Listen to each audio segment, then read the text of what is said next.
that had, this is the corporate tax, this is the inland sort of indirect taxes, the sales tax, VAT, and this is the trade tax. And a large number of African countries, even just 10 years ago, relied heavily on trade taxes as a major source of revenue.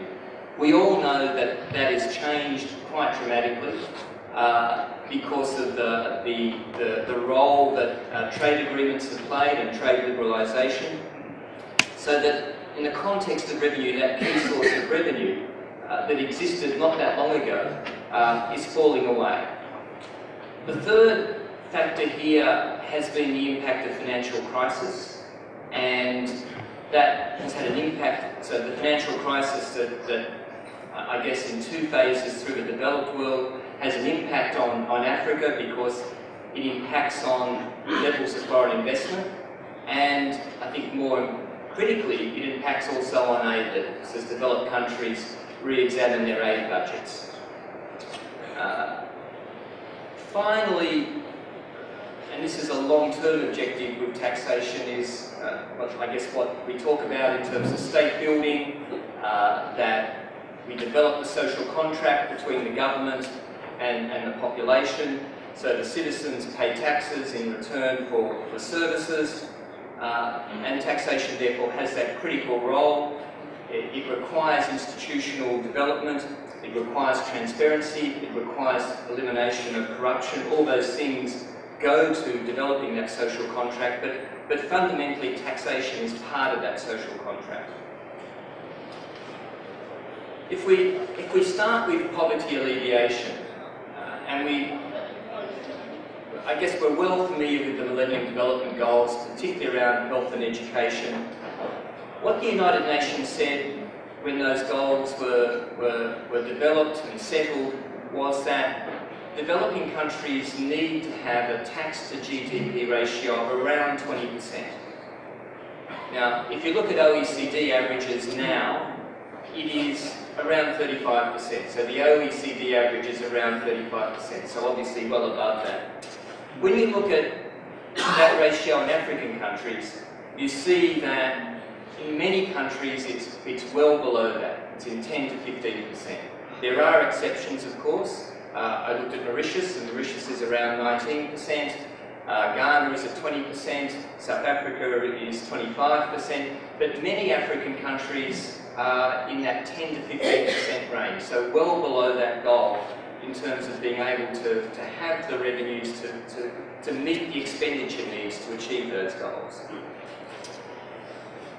So what are the options in terms of Africa and revenue mobilisation? How are African countries going to mobilise their revenue?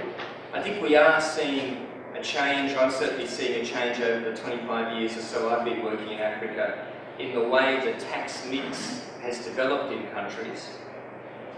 I think when I first started the work, trade taxes were critical, and also wage taxes were sort of fundamental to the budget. Not much on corporate tax, and the sales tax that were very undeveloped areas. Most countries didn't have a VAT. They had a sales tax that was often at the manufacturing or maybe at the wholesale level. So how are we going to mobilise revenue?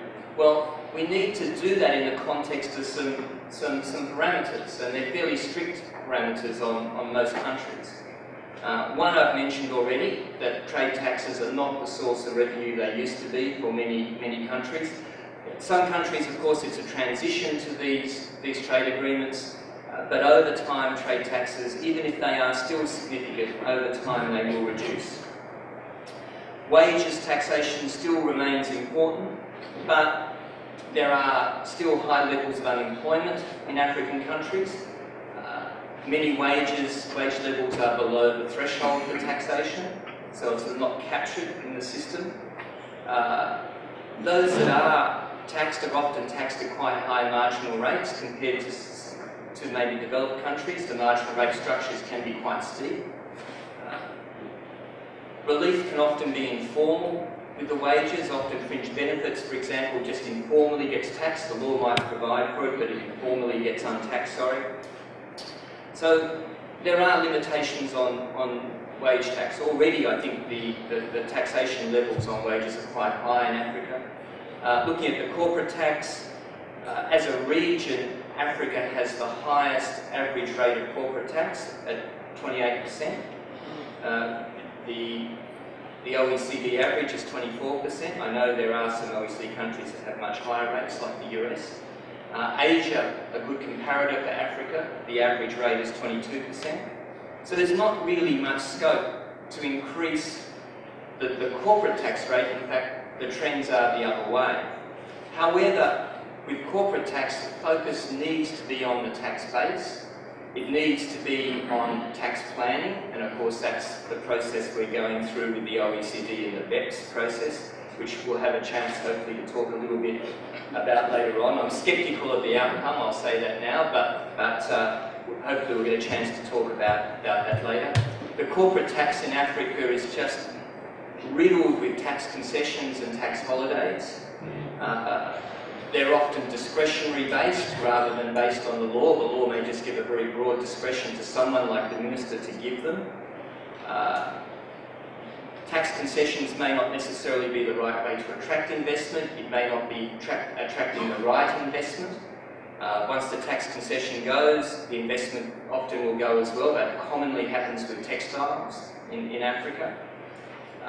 There's also the issue about, well, if you give the tax up, an African country gives the tax up, does that mean the US or the UK or a European country collects the tax that you've given up? And in some cases the answer clearly is yes. So we need to look carefully around not so much increasing corporate rates, reducing corporate rates perhaps, but looking at the base. The VAT and the sales tax, most countries now have moved from a single stage tax to a value-added tax. But again, Africa already has fairly high levels of VAT rates, 14% down in southern Africa, but there are African countries with rates around 20%. Perhaps not quite as high on average as Europe, but still very high, and high perhaps compared to Asia. But again, like the corporate tax, the VAT is sort of riddled with exemptions and zero ratings that, from a policy perspective, are often hard to justify. And that adversely impacts on the VAT revenues. It also adversely impacts on the VAT as an operational tax. The idea of the VAT is that it is meant to be a highly efficient tax when it is on all goods and services without any differentiation. So you don't have to police, the administration doesn't have to police borders between what is taxed and what is taxable, and that there's not sort of the loss that's involved through trying to structure transactions to take advantage of those exemptions.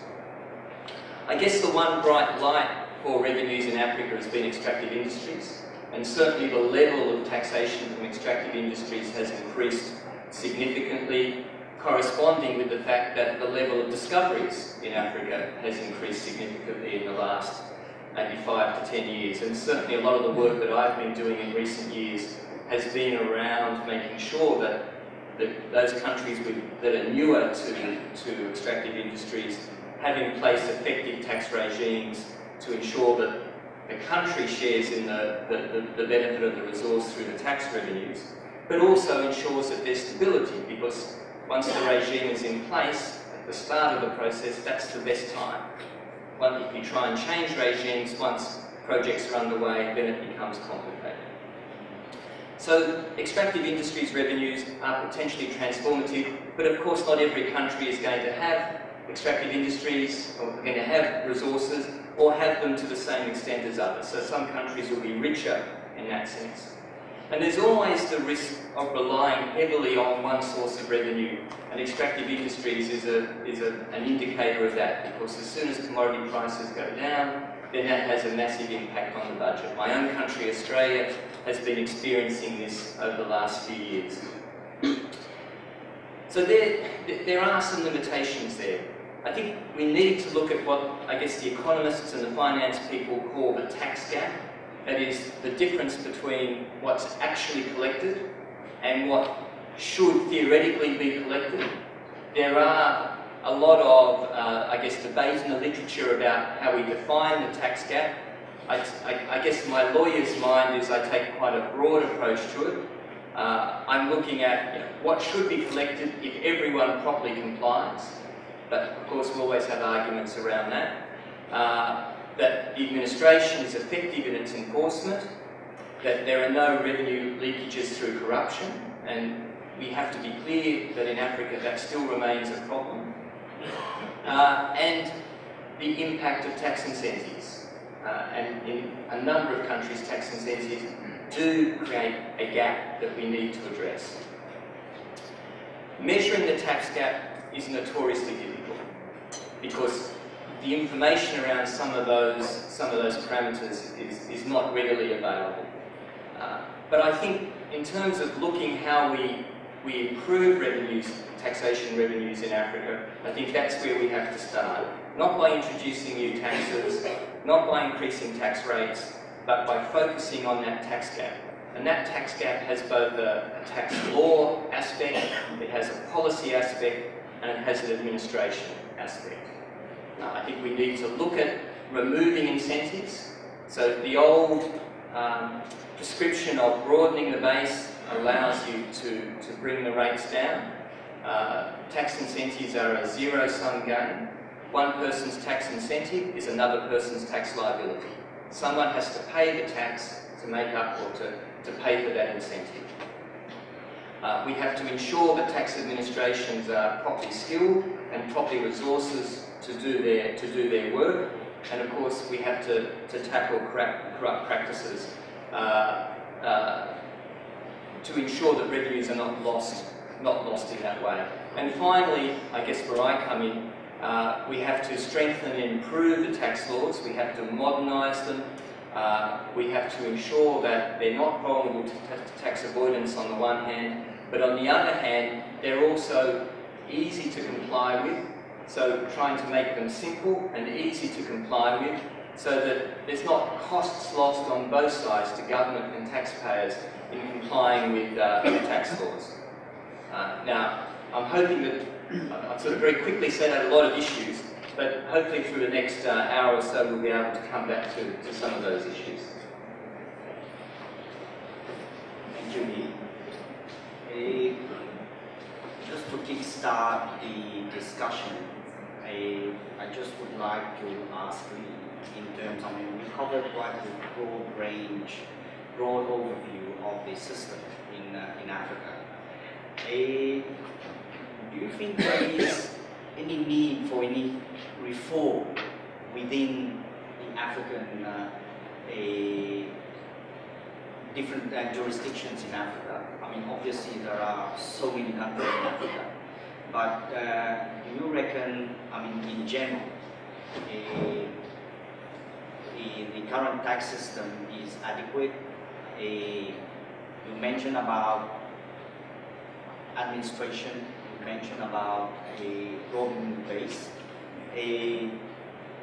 So what would be your general advice on that, and based on how do we go forward from there? Big question. I guess, as I said before, and being a lawyer, I suppose, I'm very much in favour of designing the tax law so that there are no gaps in it, and no one sector is favoured over others. Now, that's not always possible. There are often good reasons why you might want to have particular provisions around particular sectors, and farming is one. But it is important, I think, that countries do look very carefully at their tax incentives. As I said, I don't believe that Africa needs a whole lot of new taxes. I think the tax structure is there. I think it's working with that tax structure, reducing the tax gap, broadening the tax base. I think it's important, though, that African countries keep their tax laws under review. If we look at an income tax law, I think that today an income tax law probably has a life, maybe 15 years at most, even, maybe 10 or 15 years, which seems like a strange thing to say because it's such a big effort to do a new income tax law. I know I've worked on new income tax laws and I've drafted them in many countries, and I know how much effort is involved. I worked with Mr. Lal in Pakistan many years ago, in precisely that process, and I know how much effort is involved. So it seems strange that, having done that, I'd be sitting here saying, well, I think you need to do it again after 10 or 15 years. But the world has changed. You know, we now have the income tax amended every year. Now, I think in many African countries, you may have gone a number of years without any amendments whatsoever to the tax law, and therefore the tax law was fairly stable. But once you start amending it once a year, in some countries twice a year, there's at least a Finance Act in some countries annually with amendments, but often there'll be extra amendments done through specific amending legislation. Once you do that, then very quickly the law itself can lose its coherency. And it's very important that you go back and you ensure that coherency, because what the coherency does is create uncertainty. It also creates opportunities for planning and avoidance. I think in this context we have to also be aware that we now live in a self-assessment environment. Now, 20 years ago we didn't. 20 years ago it was traditional assessment. The administration did the assessment. You gave them the information, the administration did the assessment. We now globally live in a self-assessment environment. There are very few countries, I would think today, that don't have self-assessment, at least in relation to the corporate tax, but probably also for individuals to the extent that they are filing returns rather than being subject to final withholding. If we are going to ask taxpayers to self-assess, it is critically important that they can do that. And it is very difficult to do that if the law is uncertain. So I think it's the responsibility of the government, once they move to self-assessment, to ensure that the law facilitates self-assessment. Now, the law is never going to answer everything. There will always be issues that will come up that the law didn't contemplate. You can't answer everything. And there are mechanisms such as ruling regimes to support that. But fundamentally, simpler tax laws, plainer language, logical coherency, consistent rules are very important. Even in my own country, the income tax law in my own country is about this big. Three volumes, when you put the three volumes together. Now, of those three volumes, probably only that much is actually core tax. The rest of it is obviously administration, the rest of it is anti-avoidance. And it's anti-avoidance that's been put on top of anti-avoidance, on top of anti-avoidance, and the coherency is lost. Now, even in Australia, somewhere like Australia, where you think we would have quite a sophisticated income tax, we don't have consistent rules around assets. The rules in terms of working out gains and losses on assets are different for capital gains compared to revenue gains. We've got quite detailed rules for capital gains. For revenue gains, it's left to the courts. Now, that sort of inconsistency shouldn't happen in the way the tax law operates. It's just one example of how in a self-assessment environment we need to move away from that and ensure that the tax law is something that can be interpreted and applied by taxpayers without massive cost, and also, on the other side of administration, that they can enforce without massive cost. So the short answer is I think we need to work largely with what we've got. We need to revisit the concessions. We need to make sure our laws are going to work in a self-assessment environment. Thank you, Dean. On that note, I'll ask probably Rob to enlighten us on his experience in respect of working with governments, in respect of simplifying the law, self-assessment, so that the taxpayer is clear on what they have to do. Thank you very much indeed. Good afternoon, everyone. I've spent my career in the public sector collecting taxes and spending them rather than advising against. And I just make a couple of broad comments at the beginning, if I may. I think it's important to have a discussion on the issue of tax. The accountancy profession is a broad family, which includes people in firms, people working in government, people working as tax advisors, auditors, people in practice, accountants in business. We're a broad family, and I think it's quite important for the accountancy profession to be seen to have a debate about making sure that tax is collected in an efficient and a sustainable way to drive economic development, because we shouldn't be defensive about these issues in... Oh, sorry. Is that better? I'm very sorry. I trained as an opera singer when I was young. I think I can fill any room. I'll sing in a moment. I might have to be careful.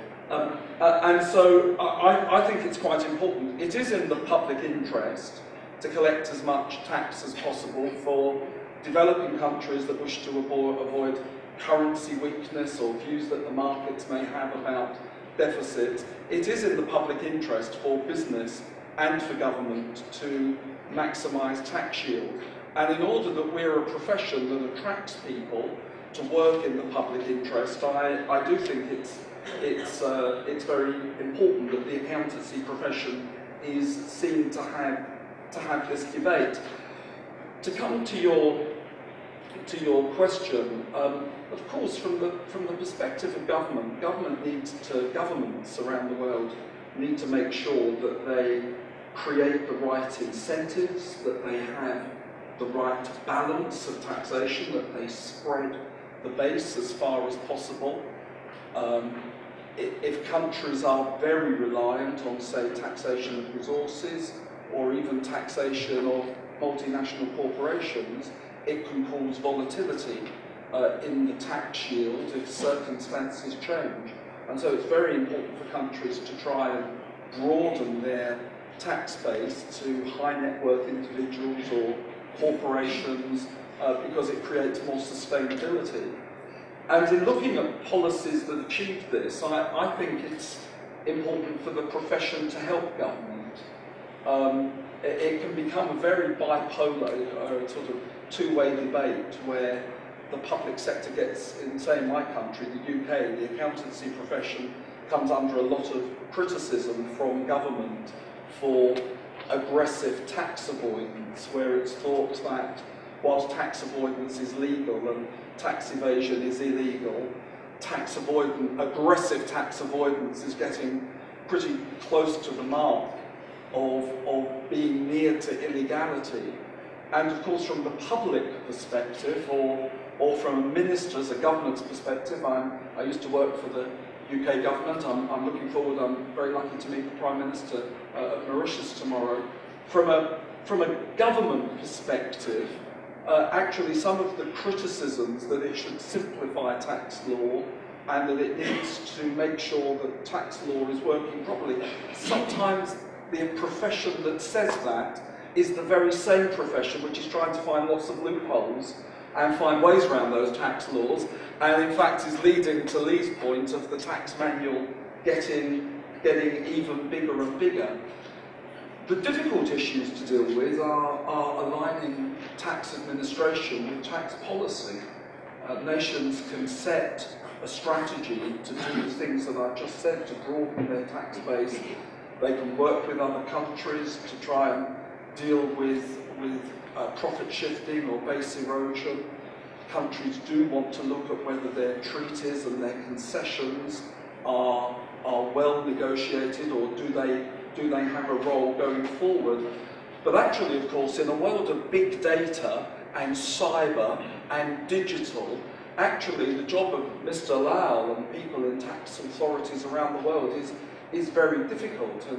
And so the advice from the profession, it seems to me, on not only advising how can the tax system be more efficient and expanded in policy terms, but based on its first-hand experience, how can administration be better, and how can issues of data and other, very serious logistical issues be dealt with, then I think these are important things. And then finally, from me, perhaps say something a little challenging. If one of Mr. Lal's staff found that anyone in this room had paid too much tax, you'd probably expect them to let you know and to give you a refund and say, do you realise you paid too much tax? Of course, the public think that maybe accountants should do the same if they come across people that haven't paid enough tax. And we are a regulated profession. And so, let's be honest, people working as tax advisors must always work for their client's interest. They have a duty toward their client, and that individual relationship is very important. But we, the profession, collectively, also have a duty to talk about the fact that it's a good thing for governments to have efficient and effective tax systems within their own jurisdictions as well as through international action. And I think that accountancy bodies and institutes providing thought leadership and policy advice to their governments is an important way that the profession can be seen to act in the public interest at all times. Thank you. Thank you, Rob. I'll ask Mr. Lau, I mean, based on his experience in Mauritius for quite a long time, in respect of the reforms which Mauritius has undertaken and which Professor Lee has worked on, what has been the ramification of these reforms based on revenue collection, and what has been the impact on the community in Mauritius? Thank you. When we talk of reforms in tax system, when we are talking of tax policy reforms, tax administration reforms, tax processes and procedure reforms. Now, whereas tax policy reforms will be different from country to country. For some countries, the taxation policy tends to have high rate of taxation with lots of incentives and exemptions to particular sectors. For some countries, it is low tax rates without any exemptions and incentives. So tax policy would be different from country to country. There would be a uniformity in the tax rates, tax treatments, and in some countries it would not be. And that would depend on the political-social needs. Somewhere the government feels that they have the oil wealth and they cannot explore. They need someone to come and do that. They don't have the law and order good situation, they don't have good electricity, they don't have good roads, so they would tend to give a lot of incentives and all that. So they would do that.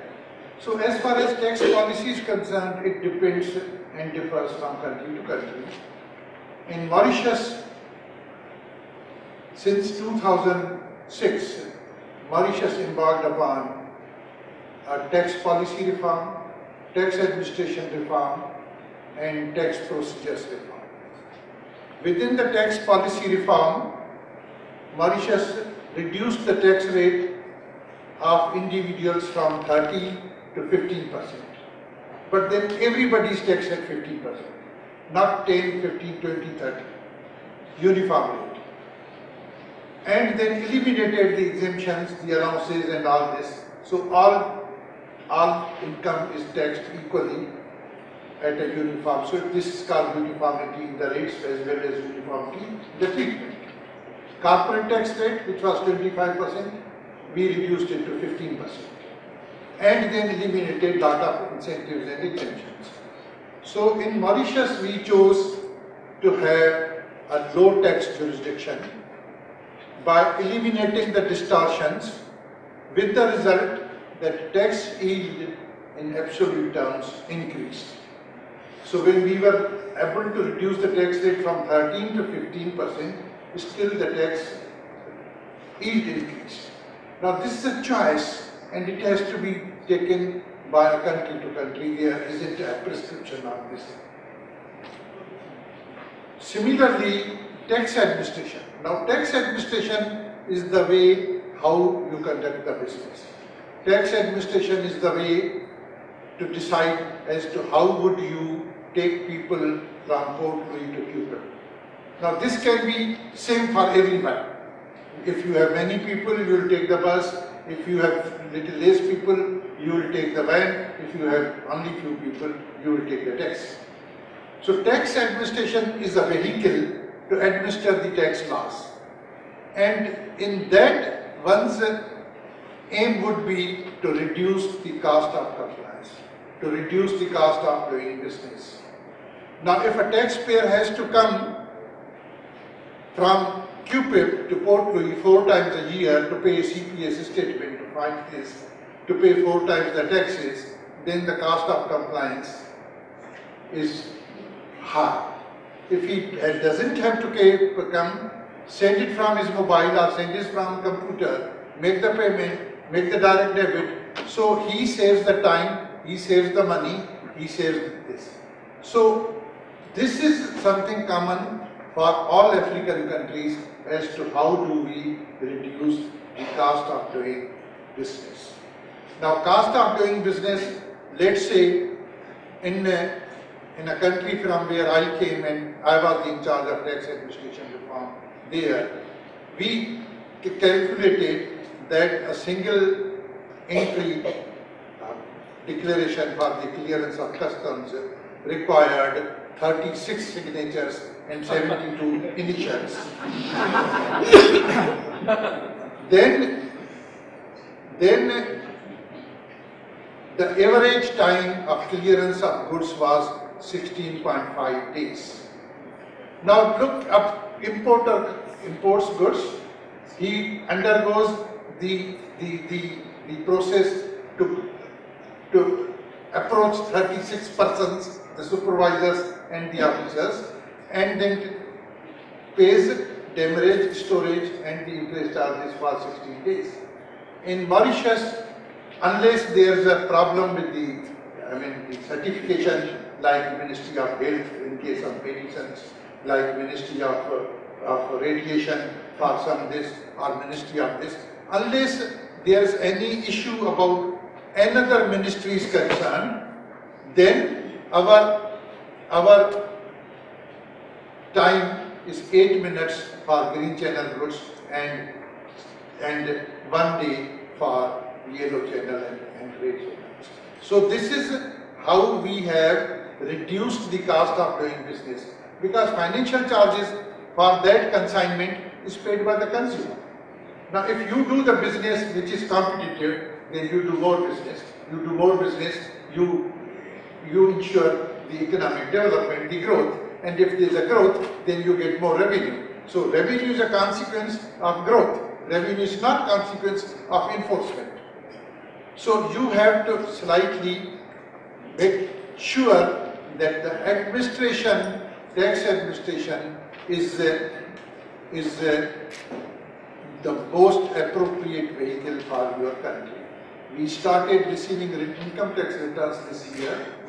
The date is 31st of March. We started receiving from first week of March. And for electronic, there's a 10 days delay, so it's 12th of April. On 12th of April, we received 95%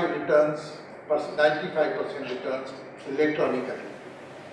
And then 12th April is the last date of receiving the returns, but before 12th of April, we had already issued 65% of the refunds. Now the efficient system is that a return comes to you, the computer should issue the refund automatically within 24 hours. Why should there be a delay of a month or 2 months or 3 months or 4 months? Now we go to many African countries, very efficient tax administrators, very understanding this. We say, why don't you issue VAT refunds? They say, we don't get the budget from the Ministry of Finance. The collection goes there, but refund they have to ask them, and they give them the amount of the refund. Then there is a revenue target. Each and every country is given a target, you have to collect this. So what happens to those target? If the target is of a commissioner, he will distribute it in 5 deputy commissioners. Every deputy commissioner will distribute in 16 assistant commissioners, and so on it will go.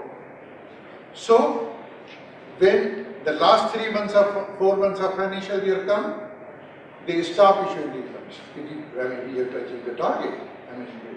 So in Mauritius, we don't have this system. Refunds are issued automatically by the computer. And VAT refunds, if the return is filed electronically, then the VAT refund is issued within 7 days, which takes years and months in many tax administrations. Again, the thing is, this is your choice. It has nothing to do with the policymakers. Normally, we tax administrators always say, oh, tax incentives, politicians can't make them without this. This allowances, these exemptions, this politician have to make the people happy. But tax administration is the tax administrator's job. He can make the life of a taxpayer easier.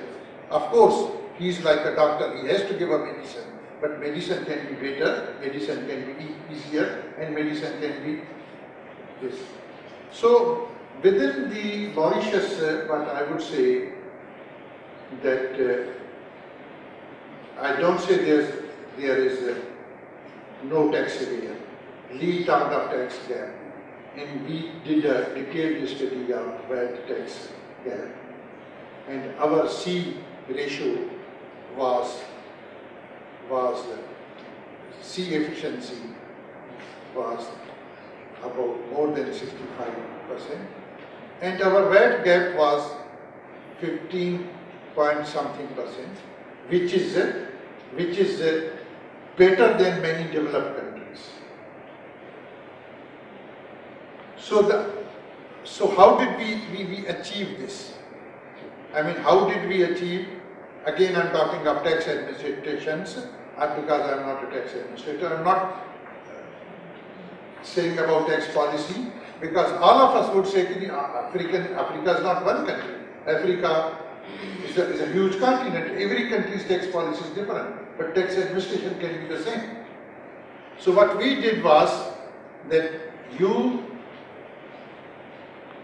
as far as VAT return is concerned, you have to file the return on 28th and pay the tax accordingly. Okay, if you file the return electronically, you file it on 30th or 31st.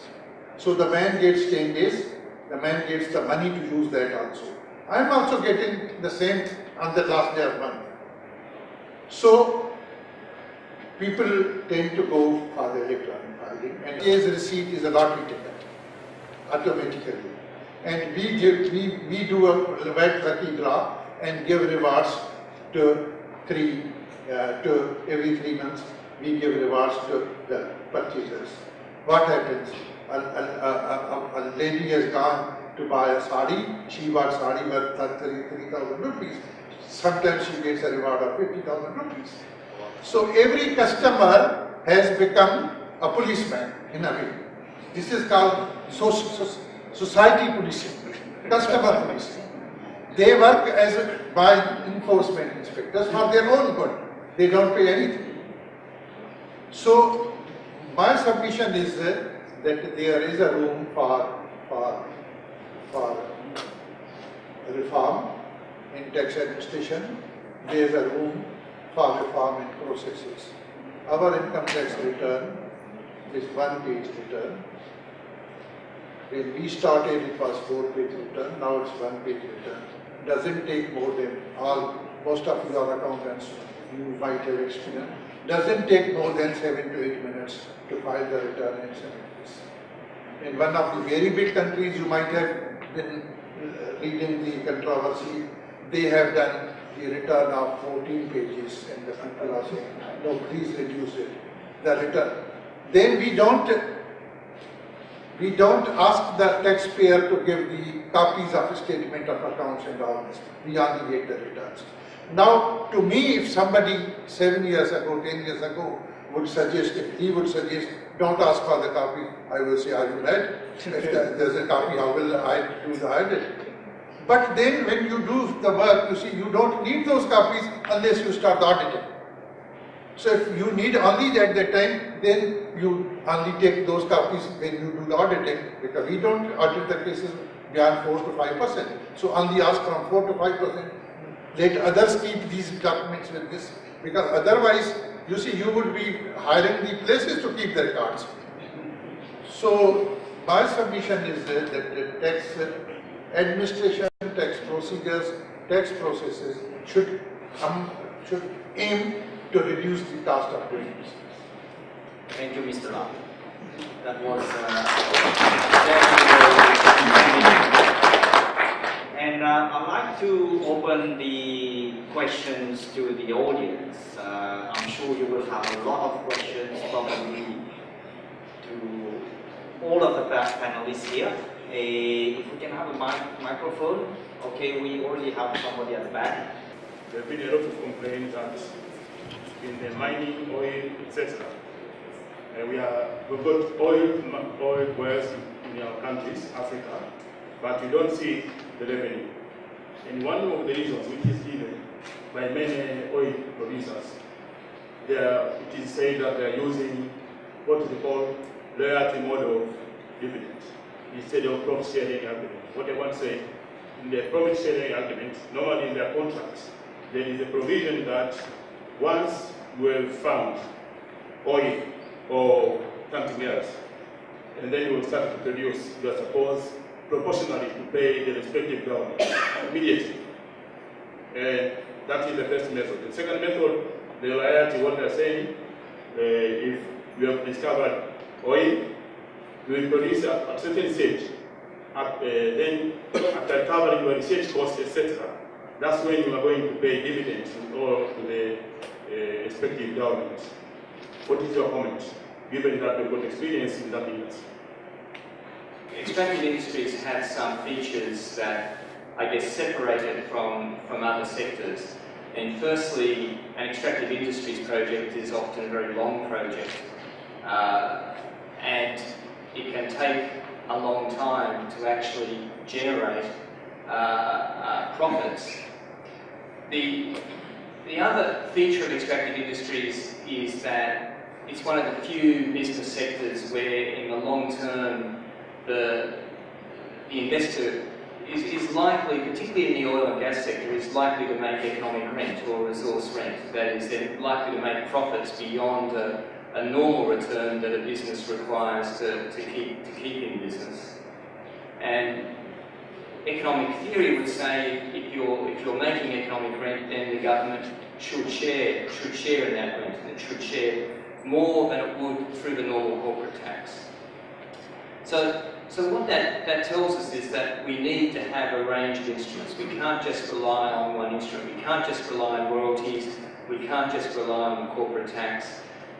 We need to have both production-based instruments like the royalty. You mentioned that there are, I guess, two alternative models, particularly in oil and gas. One is the royalty model, so that as soon as you start production, the government is receiving revenue in the form of the royalties, regardless of there being profits, and of course there will be no profits early on because of the losses.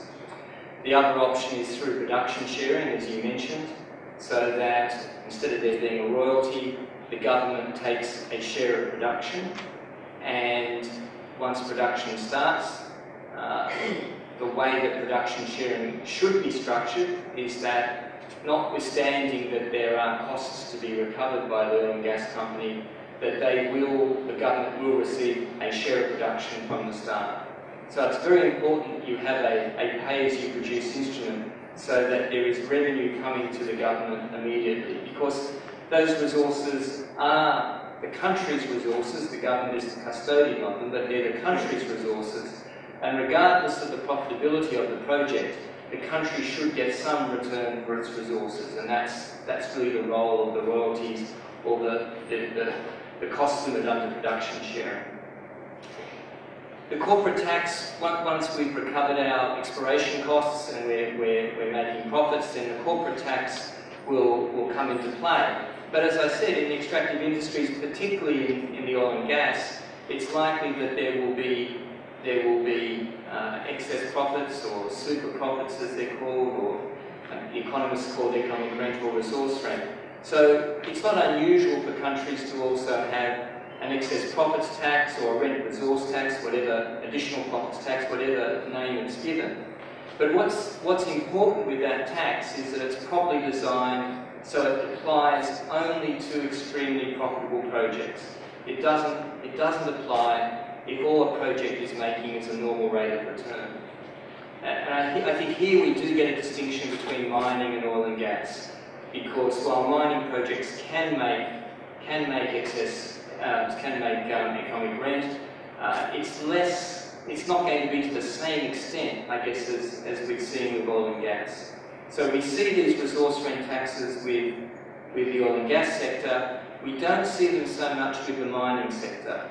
And I think that's perhaps where there's a little bit of work being done that says, well, if there is a very profitable mining project, then there should be a mechanism whereby the government shares in that greater profitability through some sort of simple rent tax. If they don't reach that profitability, then the tax doesn't apply. So I guess my answer is that there is no one single tax for extractive industries. It is very complex. It is, the regime must be structured so that it's dealing with each phase of operations, and that we've got revenue from first production to the government through some sort of instrument like royalties or through a production share on oil and gas, through the normal profit tax and the corporate tax, and then into some form of excess profits tax for the very profitable projects. It's also important that the corporate tax is properly structured to recognise the exploration expenditures, and also to recognise the fact that finishing a project is expensive with low incomes. So we need to make sure the corporate tax deals with those. So the answer, I think, is that, as I said, there's no single instrument. Rather, it's a mix of instruments, and those instruments will have particular roles through different phases of the project. Thank you, Lee. I just to quickly add on what you just mentioned. Do you reckon the tax regime in the extractive industries right now across Africa is adequate to deal with the rapid growth in that particular industry? I mean, because extractive industries is fairly new. Yes, for a lot of, there are obviously African countries here that have a long history of extractive industries. Ghana, Nigeria are two that come to mind. But for many African countries, like Tanzania, as the question, the person asking the question mentioned, they were from Tanzania, like Kenya, like Uganda in the east, like Mozambique in the south, Madagascar. These are countries that are relatively new to extractive industries. And it is very important that the tax regime is put into place now, because it's very hard, because of the long-term nature of an extractive industries project, and the fact that the investor does their financials based on the tax parameters that are in place at the start. And if you change one of those parameters, then you're shifting revenue either to the investor or you're shifting it to the government. It is very important, I believe, to have those regimes in place right from the start, so you've got stability of revenue for both the government and for the investor. So those countries that are new, they need to make sure that they've got these regimes in place. Now, from what I can see, not all countries do have those regimes in place. And often what happens is the processes involved in getting those regimes in place fall way behind the project itself. And that's where the problems emerge, because then you're trying to put a tax regime into place when a project is well established. Quite often in many more countries in Africa, especially Uganda, the informal sector is largely not taxed. And yet it provides a potential area for expanding the tax register. I would like to know the experience of Mauritius and the extent of the informal sector, and what has been done in Mauritius to tap into the informal sector. And by the informal sector, I'm referring to sectors where people are engaged in business that are not registered, that not even have tax identification numbers. And usually it is very difficult to get into the bracket of persons. And yet they earn profits that could provide a very potential source of tax revenue. Two is I know in Uganda, the Uganda Revenue Authority is trying to have a collaborative approach with the Institute of Certified Public Accountants in Uganda to work along with the practicing accountants to also help on issues of promoting voluntary compliance. Because as you did mention, it is very important that voluntary compliance certainly significantly drives down the cost of tax administration. I do not know if the Mauritius Revenue Authority has similar initiatives, especially with the practicing accountants in particular. From our experience, because I also do private practice, is that many more people are not aware of tax issues. So accountants actually play a very big role in highlighting the implications of non-compliance to the clients so that they must hold potential penalties that arise as a result of non-compliance.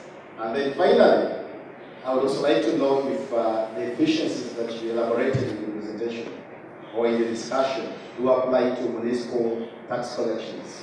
Because I know in many more countries, there is the national tax body and the urban tax bodies in municipalities.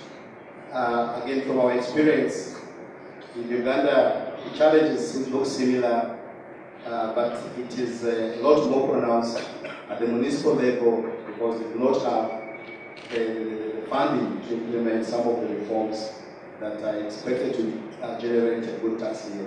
Thank you so much.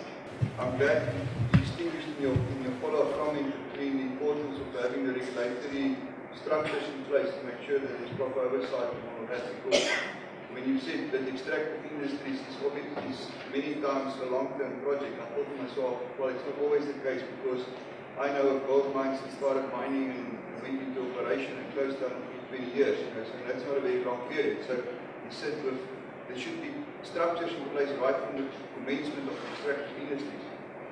I think what is also important is the provisions or the bonds that should be taken or should be in place to rehabilitate the extractive industries areas.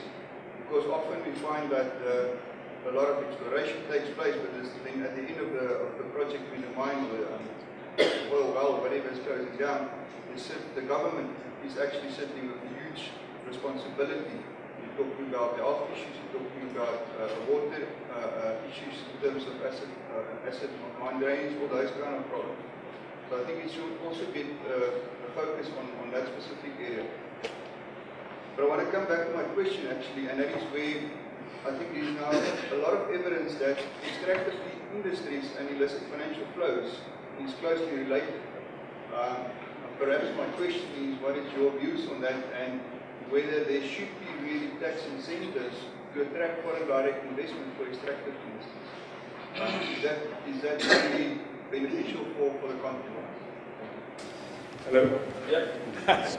Thank you very much, gentlemen, for those presentations. I'm Victor Nyasulu from SEMA, but I also come from Zambia. And Zambia has been in the extractive industry for a long time.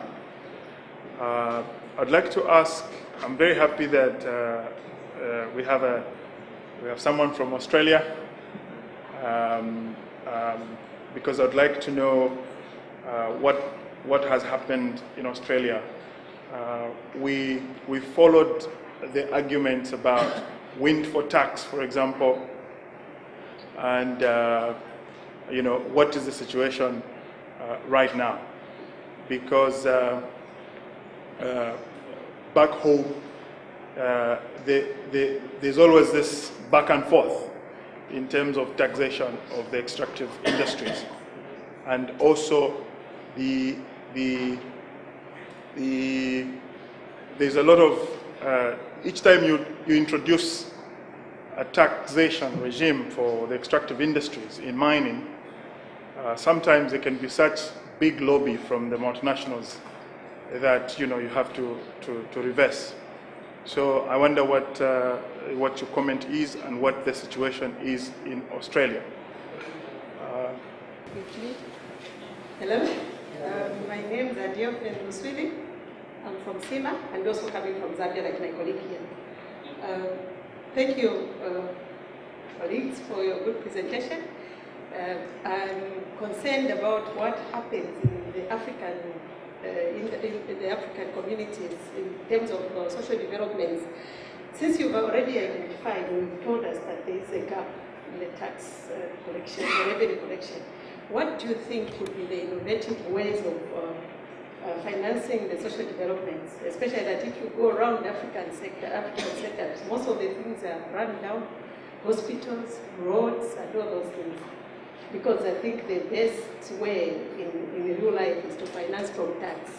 But you find that everybody is complaining. The accountants are busy trying to pacify their clients by avoiding tax, so that they get more for themselves, but the government gets less. In the end, infrastructure is run down. So what is the best way, or what is the innovative way of financing social developments, I think? From a member of Institute of Chartered Accountants of Nigeria, Kayode Taiwo. My first question goes to Mr. White.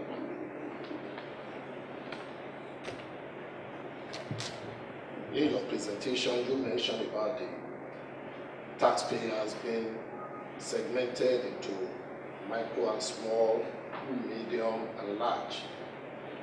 But by our experience in Nigeria, actually we started doing that since 2004. It's been wonderful, but there is a problem. And what I foresee is that in the process of going after the medium and large, the micro and small is not being looked after very well. And I think a good revenue might be lost in this wise, so that we look at the model. I just want what can be done to remedy the problem. Then my second question goes to Mr. Chairman, sir.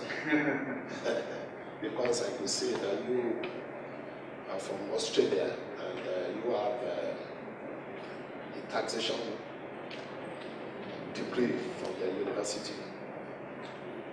We used to say there is no taxation without representation. Then we always have this problem in my jurisdiction, especially when we have technical issue in the tax laws. And most of this problem is that when it's being interpreted in the court, we can also find that some of the judges are not versed in the tax law. I think this is one problem that I would like you to comment on. The second one has to do with the extractive industry. You know, Nigeria has been in the business for too long. And recently, for the past 3 or 4 years, we've been trying to pass a law to reform the industry. But the problem has always been from the multinationals, like you mentioned. And up to now, even while another election has been held, the present parliament's lifespan will expire, maybe by June 6. Yet, the law has not been passed. So for good 4 years that they were there, the law could not be passed. And it was the same about 4 years ago, about 8 years ago, when the last regime was also there. And it also has to do with the lobby of the oil companies. So, now that you are with us in Africa, maybe you give us an advice on this. Okay, thank you. The more taxation won't fall on any one particular part of society, and therefore governments do look at getting an appropriate balance of taxation from property, sales, customs, income tax, corporate taxes, inheritance taxes, capital gains taxes, or windfall taxes. And the point that you ask about if there are sections which are perhaps, there could be greater tax shields, it takes a period of time, doesn't it? Because in effect, tax authorities need to have good record keeping, they need to have other sources of income, whether it's electoral rolls or other sources of government information. So I don't think these things are put right overnight. If there is going to be appropriate taxation from all elements of society and companies, then actually it takes many years to build that up. But the important thing is to have a strategy, a tax policy strategy, and then to try and build up the type of records and tax authorities and build their capability that's needed over a period of time. Perhaps I could just answer the lady's comments as well, just to address the issue about if you can't raise tax, are there other ways of funding social investment? And of course the answer is yes. Countries can look at the private sector raising money to build hospitals, build highways, etc. On the whole, it always falls back to the taxpayer, really, doesn't it? And generally, not always, but generally governments can borrow money more cheaply than the corporate sector. And so very often, certainly in the UK, we have found that where we had large-scale private finance initiative schemes to build large parts of infrastructure through privately raised finance rather than through finance raised through taxation, actually they were not necessarily efficient in terms of affording value for money, because on the whole governments can borrow money more cheaply than companies can, and even if you do persuade investors to build a hospital, it will always fall back on the taxpayer ultimately in terms of what's the revenue stream to pay for that capital investment if it is a public service. Thank you, Rob. I'll ask Mr. Lal to comment on the questions.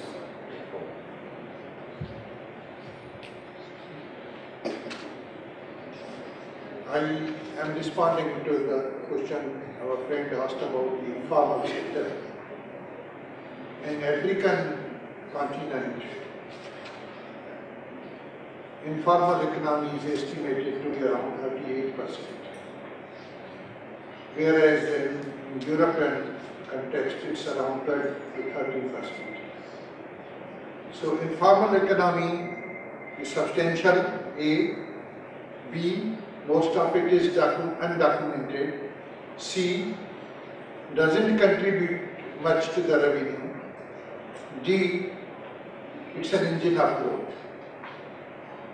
All SMEs, the micro, as I said, it is an engine of the growth. So just for the sake of revenue, we cannot kill that sector. We have to encourage that sector.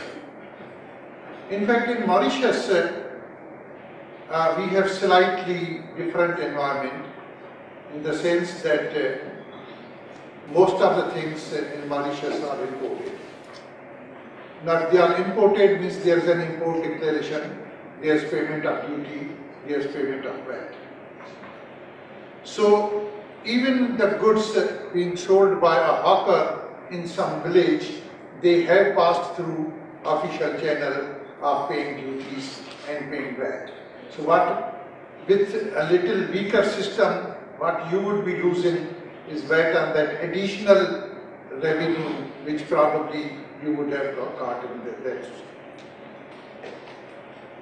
Then Mauritius doesn't have states, it's a unitary form of government. So it's the country, yes, that's all. So there's one taxation body or one taxation. So we don't have constitutional inabilities where the states or the provinces have different structures. So we don't have that. Yes, municipalities have a system of taxation, but it's very, very inconsequential. But it depends on your strategy, how do you tackle the informal economy. Many countries have adopted to presumptive taxes. Again, presumptive taxes in a time becomes indirect taxes. So to be very frank, you are increasing the cost to the consumer. In Mauritius, it's a little easier. Now, like tuition. Now, tuition is given by teachers at their residences or at their schools. There's no documentation and all this. But what we did in Mauritius was we saw that parents normally don't send a child for tuition to the teacher's residence, they prefer the school. So schools, after school hours, they give the place, they give the rooms to their teachers for tuition. So we got this information from the schools, who is the teacher, who is doing this and all this, and what is the size of the class. So we are parents also, we know physics teacher takes 500 and chemistry teacher takes 350. So we estimated the teacher and sent them all the letters. Okay, this is, in our opinion, it is like this and this. If you declare no penalties, no this, we will give you reasonable expenses, but let's make a plan. So we brought that informal sector to the list.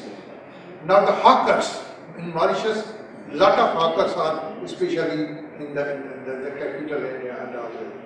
We saw most of the hawkers, they go to China, they go to India to buy the goods. They bring the goods and sell the goods. So we have a police record, the immigration record of their visits. So if somebody has done 10 visits in a year, so we tell them, you have gone to India 10 times. Naturally, you have not gone to the temples for all these times. So we believe that in one thing, you believe this and this would be a... Now we will never, in that sector, we will never attempt to be certain. We have to go through estimates, but reasonable estimates, so that there is a compliance and all this. So there is always a way to rope in the informal economy, but then you have to devise a simplified system for that. A simplified tax return, simplified accounting system. You can't expect them to maintain the cash book ledger, data system and all this. So in Mauritius, to be very frank, there is a little less informal economy, but then we have tried to find certain ways to address this. My question is here, just I want to take 1 minute about the extractive industry. We talked of multinationals will not do this, the lobbies will not do this, and then there is a system of this. My submission is that taxation policy, taxation, development, good governance, they are all interrelated. It's a three-legged chair. You can't have a better taxation system without good governance. You can't have a development without adequate taxation. So it's deciding something in here. Why would anybody pay good taxes, substantial taxes, become compliant if he sees that the government is not spending that money on him? If he sees that the money is not being spent wisely, why would he do that? Now,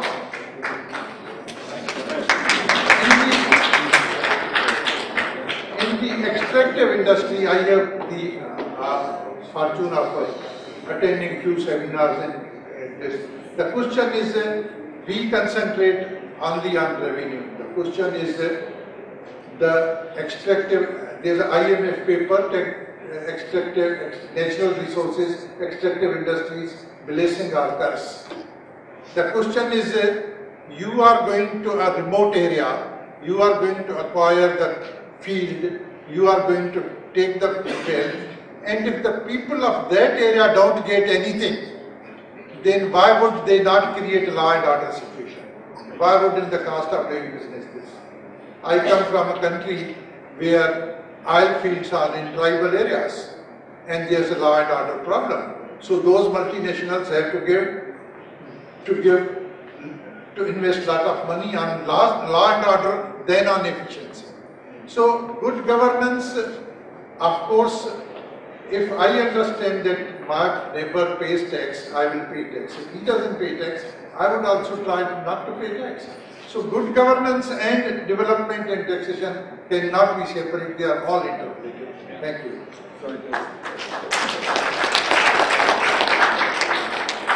On the question of extractive industries and illicit flows, there were a lot of questions on extractive industries there. I can just quickly address them. The issue around rehabilitation of mine sites is very important. It's not just a tax issue, it's really a bigger issue, it's an environmental issue. But But tax can play a role here, and too often I find that the tax laws are not adequately set up to provide the incentives around encouraging rehabilitation. The problem with rehabilitation is that it's money spent at the end when there's no revenue. So you end up with losses. So you need to put into place arrangements. The sort of arrangements we've been working on are requiring a trust fund to be set up, and they can put money into the trust fund during the life of the project, and they get deductions for those contributions to the trust fund. So in other words, we're advancing the recognition of the deduction as a way of encouraging rehabilitation. But it's a bigger issue than tax, but tax can play a role. Should there be incentives for extractive industries? I think the answer, certainly there needs to be proper recognition of exploration expenditure. It's the most tax-sensitive part of a project, is getting someone in there to do the exploration, because that's the highest risk part of the project. Once you find something, then there's not so much risk, and tax incentives are not needed. But you need to be very careful with this. Certainly, some generous deductions around exploration, which allows you to create the losses to carry forward.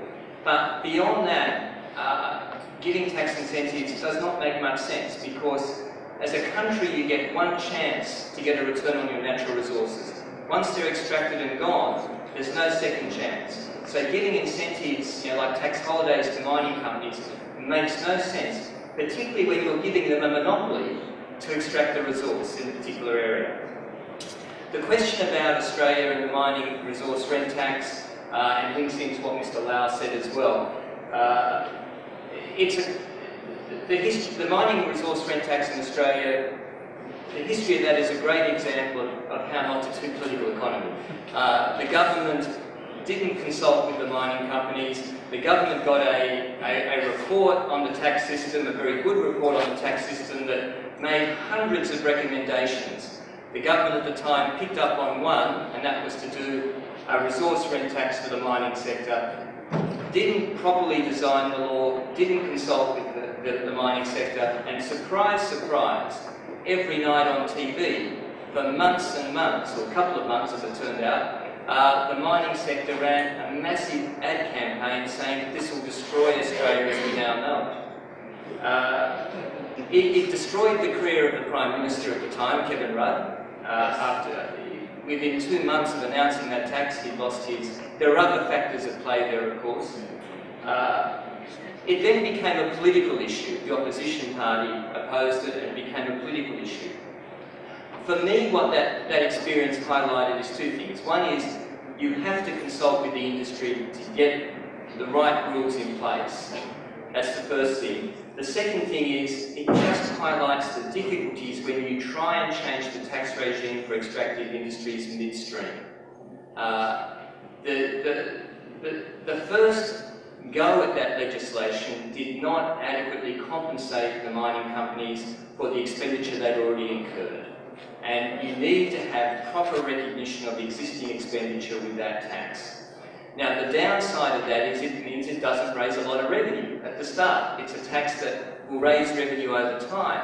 So the political problem for the government was it was introducing a tax that was not going to raise a lot of revenue for a period of time. Then commodity prices come down and it probably doesn't raise any revenue at all because there's no economic rents. So it's a tax that you need to very carefully manage, and with respect, I don't think the government at the time did that very well. Is there anything else on extractive industries? Oh, the multinationals and extractive industries. Mr. Lau, I guess, addressed that as well as part of his comments on extractive industries. Yes, they will lobby very hard for you in terms of particularly the new countries, and I see this myself. But the reality is that it is your resource, and as I said a minute ago, you get one chance to get a return on your resource. It's not like textiles, where they can go to the next country. The resource is in the ground, in your country. So you've got to get a fair return for it. So you really do have to stand up and put proper regimes in place for extractive industries, or the resource will be gone, and there will be no return, and people will be asking what happened. Thank you, Lee. Just on that note, I'll just answer a question which this gentleman asked in respect of how do we resolve technical issues in law, right? Yeah. So yeah, that's I think part of it Lee has answered already. But in terms of, I mean, I'll just give you an overview of how Australia works. I mean, though I've been in and out from Australia and Mauritius, but I'll just give you my experience in terms of working in, I have been the senior manager at one of the major banks there. We used to have a client manager who was looking after us because we were one of the biggest taxpayers there. And whenever we take a decision in terms of, you know, we take a position in terms of an issue which is not very clear, we sit down with them and discuss. Right? This is one of the ways we use to resolve things, and sometimes we don't agree. And very often, I mean, we keep talking, we said, okay, we've got QC advice, we think it is like that. And I mean, since then, I mean, that bank which I used to work for, as far as I remember, has been only one court case between the Australian Taxation Office and that bank. All right. So in that context, I think I mean, as I think Lee mentioned that the cost of doing business has to be driven down, right, for people to clear, but also there is also that administration part which comes into play. But all is interwoven, as Mr. Lar just said. So on that note, I would just ask the panelists in 30 seconds. Sorry, I thought you said you think the first round was question. Oh no, we're already 5:30. Sorry about that.